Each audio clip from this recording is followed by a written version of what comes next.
Hey everybody, welcome into the show. Yeah, we hit the millennial pause again, I think.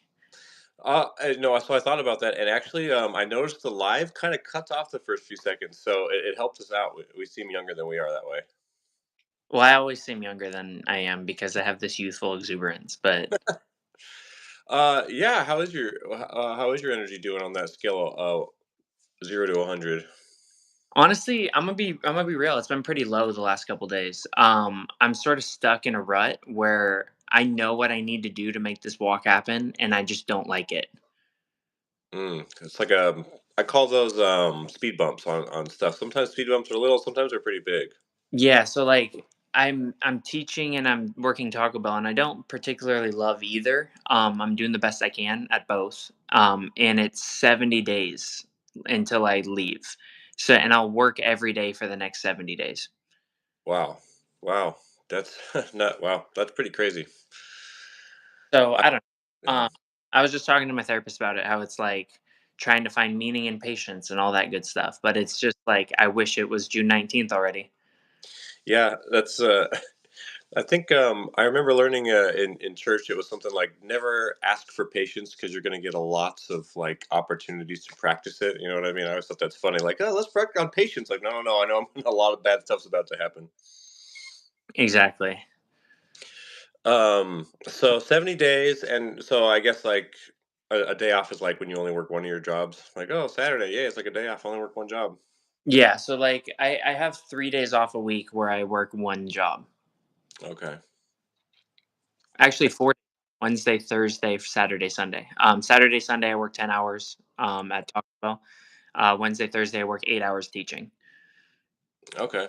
So one of the topics I want to talk about today was communication, and I think probably people are wondering like that's a lot of different countries and languages you're going to be experiencing over the course of the walk. What's your overall plan for navigating that? Well, I think just, like, being different helps, when I'm in a lot of the places I'm going, being like a and I'll be frank with you guys, being like a white American foreigner, leads people to being, like, pretty open and friendly with me. Um, so that's a nice benefit that I've had, but also, uh, I smile a lot and I okay, so when I was living in Tanzania the first time, it was like people come up on the street and just want to take photos with me because it was like, ah, there's a white guy here, and I don't know how it's going to be. South Africa, I don't know their demographics, but they have a lot of white people there too. And then like Botswana and Namibia, I'm not sure the demographics of that too. I haven't really looked at like the ethnicity or the lifestyle, but I've generally kept a pretty firm belief that if I'm open and honest and uh like generally happy, I'll attract that same energy back to me, at least in small doses, you know? And so you speak a few African languages. Kind of. So I speak Swahili, which is one, and then I speak French, but the French is Western Africa. I'm actually not going to use any French on the trip. And so when I tell people in English, like they'll speak English in most of the countries I'm going through. The only country, so in English in the first half of my trip will be almost all in English, and then it'll be Swahili for a little bit, and then I get to like Ethiopia where it is Amharic, don't know any of that, and then Sudanese, don't know any of that, but they speak enough English to where I'll be able to get by, I think. I gotcha. So that I was kind of envisioning like if as you're traveling, you can eventually like find somebody like in a town that's going to be like, oh, this is our kind of the guy who can speak pretty good English. I think that's today's day and age. I think that's going to be more than somebody in a town. I think that's going to be some buddies in some towns. And I'll be going through the pretty civilized area for most of it. Okay, cool. Um, so you've done things like this before, so you're not stressing that as much as some other things like nutrition and sun. Yeah, the sun, water, nutrition, like those are uh sun and water are like the two biggest ones for me. Cuz I don't think I'm going to my parents, I got into kind of an argument with them last week. They're like you need to bring a lot of sunscreen. I was like that's a lot of weight. Um I'm not going to wear sunscreen, I don't think. I'll start in the winter so that'll be fine, but I'll keep the beard and I'll have like one of those big hats that'll protect like my face and sunglasses. Then I'll wear long sleeves and long pants, and so I think I'll just like cover up. Okay. Um, yeah, that's that. I think that'll probably be fine. I mean, you see people dressed like that are outside in the sun all the time. Hmm. And it'll be kind of hot, but I don't want to get skin cancer. Yeah, yeah, for sure. And so, and communication in general, I remember you were saying when you were younger, you had like no filter, and it took you kind of a while to kind of rein that in a little bit. Is that something that you are still learning, or you figure you got that kind of dialed in? Like the no filter. Yeah. I don't know. Like I hold my tongue more than I have at any other point in my life, so I feel like I'm getting better at it. So for you, it's almost like you've learned to like not communicate as much. Yeah, because I always want to just say my opinion, but Yeah, it's interesting because I've noticed there's a lot of times there's people that are quick to communicate and there's people that are good at communicating. It's rare that you find someone good at both. Does that make sense? give me. Can you break it down further? So sometimes like there's plenty of people that they're in some social situation or relationship and something does something that upsets them. They might be good at communicating, but it like takes them a couple days to kind of think about like, okay, well, I didn't really like how you did that or said that. And then there's people that are quick to communicate where it's just like they just blow up and are ready to fight if they're seen wrong or whatever, which is not good communication. It's rare that you find someone good and quick at communication. Okay, so it's interesting you bring it like that. I'm definitely more the first one when it's a negative. So like if I get angry, I'll get angry in like 3 days from now. Mm. Um, I'm really good at like communicating when it's not my stuff. So if you're fighting with your girlfriend, I'd be really good to handle a fight between you guys. Like be like, well, he's meaning this and she's meaning that. But if it's involved in my life, I get mad. Oh, interesting. So it's easier to look from the outside looking in. It's a little easier to figure that out. Yeah, it's hard to look inward. Yeah, I mean, that makes sense. I mean, to use another poker analogy, they always say like, you can always tell what everyone has when you're not in the hand, and then as soon as you're in the hand, you get lost. So, pretty common there. Yeah.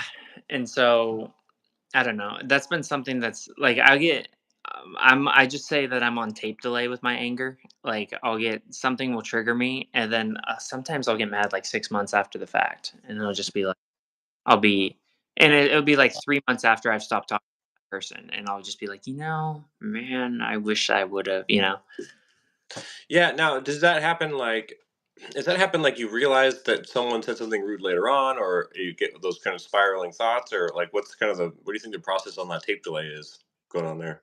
I just like process what they said or what they've done and I react that they shouldn't have done that and then I get mad.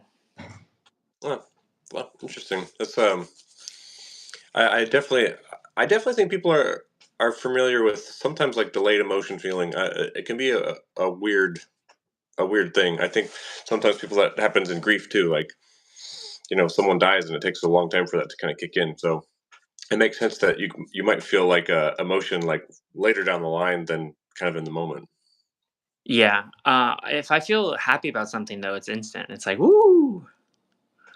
That's yeah. I've talked to people too, and they've said it sounds kind of the same thing where it's like I'm really good at communicating my emotions when I'm happy. I'm really good at like giving praise and telling my partner that I like what they're doing. But as soon as don't like what they're doing, it's really, really hard, and it's hard. It takes like courage to work up and talk about it.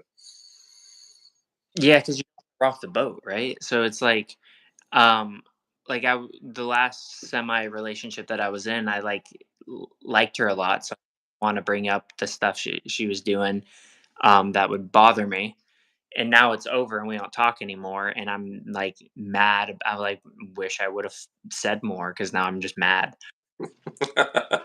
That's funny. Yeah, that's a delicate place to balance, especially early on in a relationship. Of like, okay, well, this isn't optimal, but like, I'm not going to say anything, but maybe, yeah, I don't know. It's that's always tricky to navigate early in a relationship.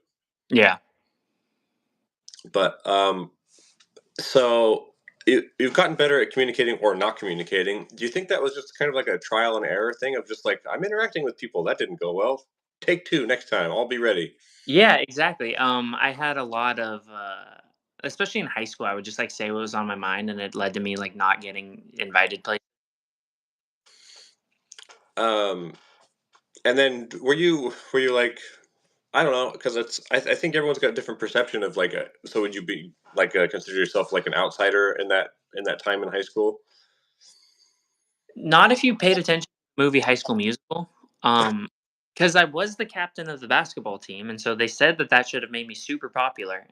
But and I had friends, like, and people liked me for the most part. I just maybe it's because I didn't drink or do alcohol either, and I just like didn't get invited to like school functions or dances or parties or I was just like always alone in that sense.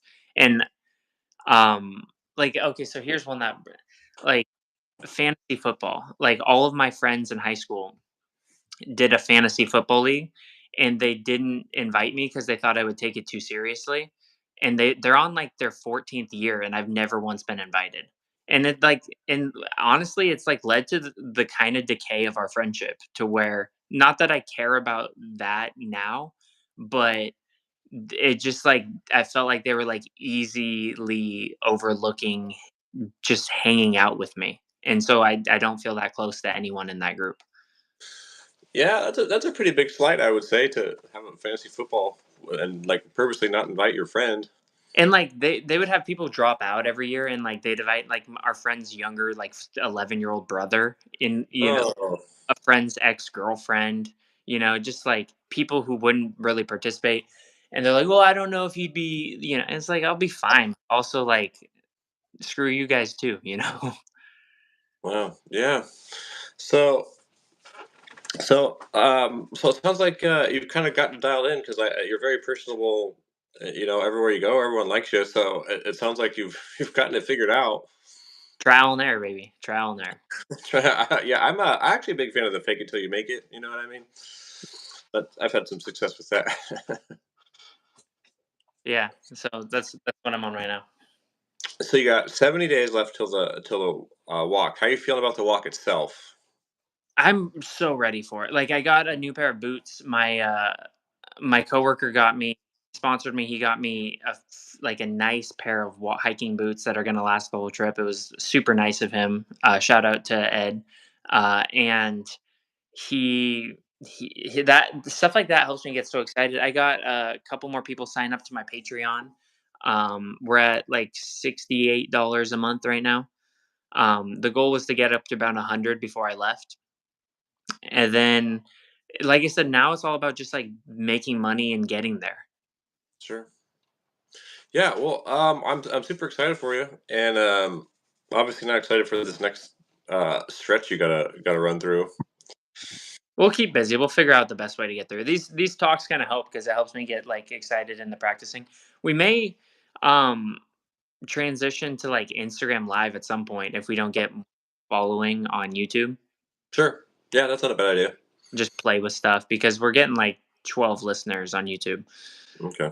Cool. Okay. Yeah. Yeah, we could definitely check that out. Yeah, see how it goes.